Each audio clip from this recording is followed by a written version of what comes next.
राज्य सरकार हे लोकहिताचं सरकार असल्याची प्रतिक्रिया राज्यसभा खासदार डॉक्टर अनिल बोंडे यांनी स्पष्ट करून मुख्यमंत्री लाडकी बहीण योजना, शेतकरी योजनासह विद्यार्थी योजनाबाबत आयोजित पत्रकार परिषदेत माहिती स्पष्ट केली। रक्षाबंधनाच्या दिवशी राज्य सरकार राज्यातील करोडो बहिणींना 1500 रुपये देणार आहेत, तर नमो किसान योजना, पीएम शेतकरी योजनेत शेतकऱ्यांना लाभ मिळत आहेत। सरकारने 3 सिलेंडर मोफत केले असून आर्थिक दुर्बल घटकातील विद्यार्थ्यांचा शैक्षणिक खर्च सुद्धा सरकार करीत आहेत। आता 10 लाख युवक युवतींना प्रशिक्षण देऊन त्यांना 10,000 मानधन मिळणार अशी सुद्धा माहिती पत्रकार परिषदेत डॉक्टर अनिल बोंडे यांनी स्पष्ट केली आहे। अर्थमंत्री अजितदादा पवार यांनी अर्थसंकल्प मांडला आणि महाराष्ट्रामध्ये मुख्यमंत्री एकनाथजी शिंदे, उपमुख्यमंत्री अजितदादा पवार, उपमुख्यमंत्री देवेंद्रजी फडणवीस यांच्या नेतृत्वामध्ये जे लोकहिताचं सरकार सुरू आहे त्याचं प्रतिबिंब अर्थसंकल्पामध्ये दिसलं आणि सर्वांना आवडणारी, सर्वांना भावणारी योजना म्हणजे महाराष्ट्रामधल्या करोडो माता भगिनींना ज्या 21 वर्षापासून 65 वर्षापर्यंतच्या आहेत त्यांना 1500 रुपये या तिन्ही सक्षम भावांकडून रक्षाबंधनाच्या दिवशी 2 महिन्याचे दिले जाणार आहे। आणि त्यासाठी अंगणवाडी सेविका असो, आशा असो, सेतू केंद्रामधून तो फॉर्म भरला जातोय। आणि आज नुसत्या अमरावतीमध्ये 4 लाखाच्या वर आमच्या माता भगिनी आहे, ज्या सर्व जातीच्या आहे, सर्व धर्माच्या आहे, आदिवासी आहे, अनुसूचित जातीचे आहे, ओबीसी आहे, ज्यांचं 8 लाखाच्या पेक्षा कमी उत्पन्न आहे, त्या सगळ्या माता भगिनी यासाठी पात्र आहेत। आणि ज्यांचं इन्कम टॅक्स भरत नाही किंवा नोकरी नाही त्या सगळ्या जणी पात्र आहे आणि त्यांना 1500 रुपये प्रति महिना या 2 महिन्याचे रक्षाबंधनाच्या दिवशी मिळणार आहे। महिलांनी याच्यासाठी अतिशय मोठं स्वागत केलेलं आहे। मी आपल्या माध्यमातून सर्व महिलांना रक्षाबंधनाच्या शुभेच्छाही देतो आणि भावांकडून मिळालेली ही भेट आपण स्वीकारावी। या माध्यमातून प्रत्येक आमची बहीण सक्षम व्हावी, आर्थिकदृष्ट्या स्वावलंबी व्हावी, त्याच्यामध्ये तो आत्मविश्वास निर्माण व्हावा हा उद्देश आहे।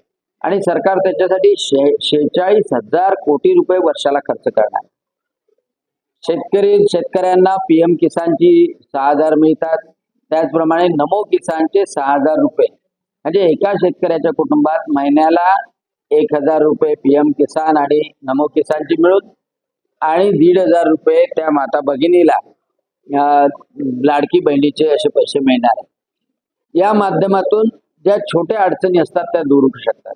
दुसरं महत्वाचं, सर्वांना आवडणारं, घराचं बजेट सांभाळणारं 3 सिलेंडर मोफत मिळणार आणि या 3 सिलेंडर मोफतमुळे आपल्याला वर्षाचे 6 सिलेंडर लागत असतील तर अर्धा खर्च सरकार उचलणार आहे। आपली मुलगी जर शिकत असेल, इंजिनिअरिंगला जायचं असेल, मेडिकलला, फार्मसीला, ॲग्रिकल्चरला, आर्किटेक्चरला, तर प्रत्येक वेळेला ओबीसीच्या किंवा आर्थिकदृष्ट्या दुर्बल असलेल्या कुटुंबाला वाटायचं की पोरगी तर हुशार आहे पण तिला शिकण्यासाठी अर्धे पैसे कुठून आणायचे। आणि म्हणून एकनाथजी शिंदे, त्याचप्रमाणे देवेंद्रजी फडणवीस, अजितदादा पवार यांच्या सरकारने तो प्रश्न सोडून टाकलाय की मेडिकल कॉलेज खाजगी असो का सरकारी असो, तिथे जर मुलीला ऍडमिशन मिळत असेल तर तिचा पूर्ण खर्च, तिची पूर्ण फी सरकार भरणार आहे। आणि हॉस्टेल मिळेल, हॉस्टेल जर मिळणार नसेल तर स्वाधार योजनेमध्ये 3,000 रुपये महिना सुद्धा मिळणार। यासोबतच जे आपले पोरं आहेत, ग्रॅज्युएशन झालेले आहे, नोकरीसाठी वणवण फिरावं लागतं, बेरोजगारी आहे, तर अशा 10 लाख युवक आणि युवतींना प्रशिक्षण दिल्या जाणार, प्रशिक्षणार्थी म्हणून ठेवल्या जाणार आणि 10,000 रुपये महिना विद्यावेतन मिळणार। म्हणजे सरकारला, संस्थाला काम करण्यासाठी लोक मिळतील, या मुलांना अनुभवही मिळेल आणि नोकरीची समस्याही सुटेल, 10,000 रुपये महिना विद्यावेतन सुद्धा मिळेल। आणि म्हणून अशा योजना, ई पिंक रिक्षाची योजना की ज्या मुलींना ड्रायव्हिंग करता येते, अशा 10,000 ई पिंक रिक्षा ह्या दिल्या जाणार आहे। शेतकऱ्यांना कापूस आणि सोयाबीनचा भाव यावेळेला खरोखर कमी होता आणि कमी होता म्हणून 5,000 रुपये प्रति हेक्टर हे त्यांच्या खात्यात डायरेक्ट जातात आहे। यावेळेला तर सरकारने एवढी मोठी घोषणा केली की जे कृषी पंपाचं बिल होतं, लाखो रुपयाचं थकलेलं होतं, ते कृषी पंपाचं बिल संपूर्णतः माफ केलं आणि याच्यानंतर कोणतंही बिल शेतकऱ्याला येणार नाही. कृषी पंपाचं मोठा खर्च, मोठी कटकट शेतकऱ्याच्या पाठीमागची सरकारने दूर केलेली आहे. आणि त्यामुळं हे सरकार, प्रधानमंत्री नरेंद्रजी मोदी जसं केंद्रामध्ये काम करतात, सर्वसामान्य लोकांसाठी काम करतात, सर्वसामान्य माता भगिनी, युवकांसाठी, आदिवासींसाठी, दलितांसाठी, अल्पसंख्याकांसाठी काम करतं, आर्थिकदृष्ट्या दुर्बल असणाऱ्यांसाठी काम करतात. त्याचप्रमाणे महाराष्ट्र सरकार सुद्धा काम करण्यात आघाडीवर आहे.